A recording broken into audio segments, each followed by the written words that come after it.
जय श्री कृष्णा। आज माघ पूर्णिमा के दिन आइए सुनते हैं गजेंद्र मोक्ष की यह कथा। अति प्राचीन काल की बात है। द्रविड़ देश में एक पांड्य वंशी राजा राज्य करते थे। उनका नाम था इंद्रधूम।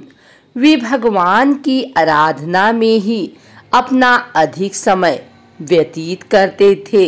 यद्यपि उनके राज्य में सर्वत्र सुख शांति थी, प्रजा प्रत्येक रीति से संतुष्ट थी, तथापि राजा इंद्रधूम अपना समय राज्य कार्य में कम ही दे पाते थे। वे कहते थे कि भगवान विष्णु ही मेरे राज्य की व्यवस्था करते हैं, अतः वे अपने इष्ट परम प्रभु की उपासना में ही दत्त चित्त रहते थे। राजा इंद्रधूम्न के मन में आराधना की लालसा उत्तरोत्तर बढ़ती ही गई। इस कारण वे राज्य को त्याग कर मलय पर्वत पर रहने लगे। उनका वेश तपस्वियों जैसा था। सिर के बाल बढ़कर जटा के रूप में हो गए थे। वे निरंतर परम ब्रह्मा परमात्मा की आराधना में तल्लीन रहते। उनके मन और प्राण भी श्री हरि के चरण कमलों में मधुकर बने रहते। इसके अतिरिक्त उन्हें जगत की कोई वस्तु नहीं सुहाती।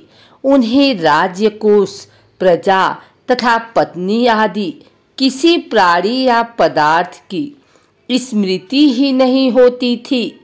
एक बार की बात है, राजा इंद्रधूम प्रतिदिन की भांति स्नान आदि से निवृत्त होकर सर्वसमर्थ प्रभु की उपासना में तल्लीन थे।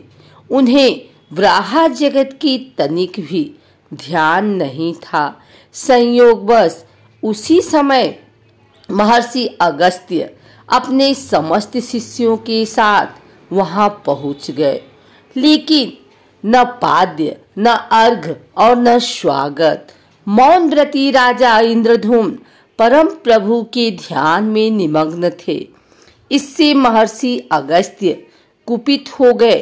उन्होंने इंद्रधूम्न को श्राप दे दिया। इस राजा ने गुरुजनों से शिक्षा नहीं ग्रहण की है और अभिमान बस परोपकार से निवृत्त होकर मनमानी कर रहा है। ऋषियों का अपमान करने वाला यह राजा हाथी के समान जड़ बुद्धि है, इसलिए इसे घोर अज्ञानमयी हाथी की योनि प्राप्त हो। महर्षि अगस्त्य भगवत भक्त इंद्रधूम्न को यह श्राप देकर चले गए। राजा इंद्रधूम्न ने इसे श्री भगवान का मंगलमय विधान समझकर प्रभु के चरणों में सिर रख दिया। क्षीराब्द में 10 सहस्त्र योजन लंबा चौड़ा और ऊंचा त्रिकुट नामक पर्वत था। वह पर्वत अत्यंत सुंदर एवं श्रेष्ठ था। उस पर्वतराज त्रिकुट की तराई में ऋतुमान नामक भगवान वरुण का क्रीड़ा कानन था। उसके चारों ओर दिव्य वृक्ष सुशोभित थे। वे वृक्ष सदा पुष्पों और फूलों से लदे रहते थे। उसी क्रीड़ा कानन ऋतुमान के समीप पर्वत से त्रिकुट के गहन वन में हथनियों के साथ अत्यंत शक्तिशाली और अमित पराक्रमी गजेंद्र रहता था। एक बार की बात है, गजेंद्र अपने साथियों सहित त्रिसाधिक्य प्यास की तीव्रता से व्याकुल हो गया।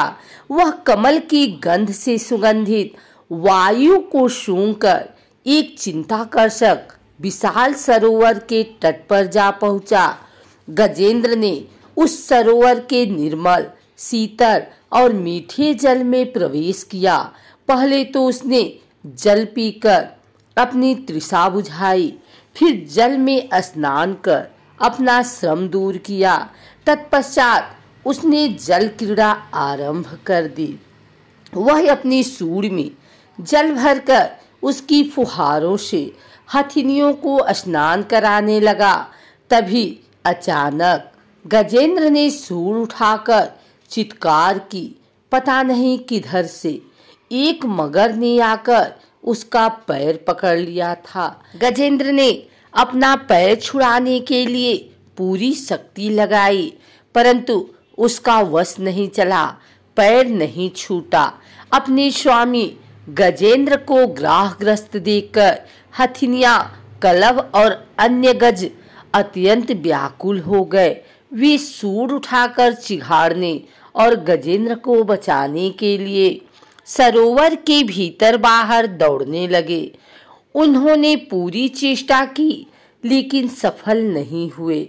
वस्तुतः महर्षि अगस्त्य के श्राप से राजा इंद्रधुम्न ही गजेंद्र हो गए थे और गंधर्व श्रेष्ठ हुहु महर्षि देवल के श्राप से ग्राह हो गए थे। वे भी अत्यंत पराक्रमी थे। संघर्ष चलता रहा। गजेंद्र स्वयं को बाहर खींचता और ग्राह गजेंद्र को भीतर खींचता। सरोवर का निर्मल जल गंदला हो गया था। कमलदल छत बिछत हो गए। जल जंतु व्याकुल हो उठे। गजेंद्र और ग्राह का संघर्ष 1 सहस्त्र वर्ष तक चलता रहा। दोनों जीवित रहे। यह दृश्य देखकर देवगण चकित हो गए। अंततः गजेंद्र का शरीर शिथिल हो गया। उसके शरीर में शक्ति और मन में उत्साह नहीं रहा, परंतु जलचर होने के कारण ग्राह की शक्ति में कोई कमी नहीं आई। उसकी शक्ति बढ़ गई।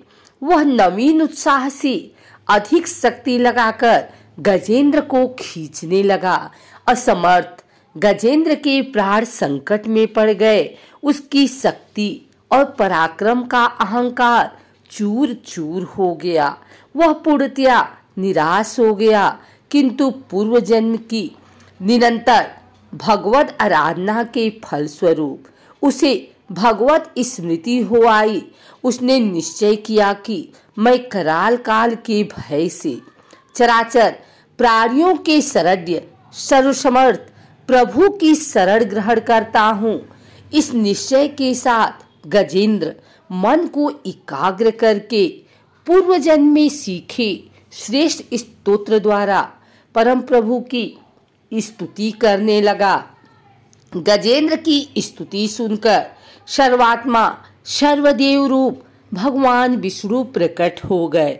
गजेंद्र को पीड़ित देखकर भगवान विष्णु गरुड़ पर आरूढ़ होकर अत्यंत शीघ्रता से उक्त सरोवर के तट पर पहुँचे। जब जीवन से निराश तथा पीड़ा से छटपटाते गजेंद्र ने हाथ में चक्र लिए गरुड़ारूढ़ भगवान विष्णु को तीव्रता से अपनी ओर आते देखा, तो उसने कमल का एक सुंदर पुष्प अपनी सूंड में लेकर ऊपर उठाया और बड़े कष्ट से कहा, नारायण जगतगुरु भगवान, आपको नमस्कार है। गजेंद्र को अत्यंत पीड़ित देखकर भगवान विष्णु गरुड़ की पीठ से कूद पड़े और गजेंद्र के साथ ग्राह को भी सरोवर से बाहर खींच लाए और तुरंत अपने तीक्ष्ण चक्र से ग्राह का मुंह फाड़कर गजेंद्र को मुक्त कर दिया।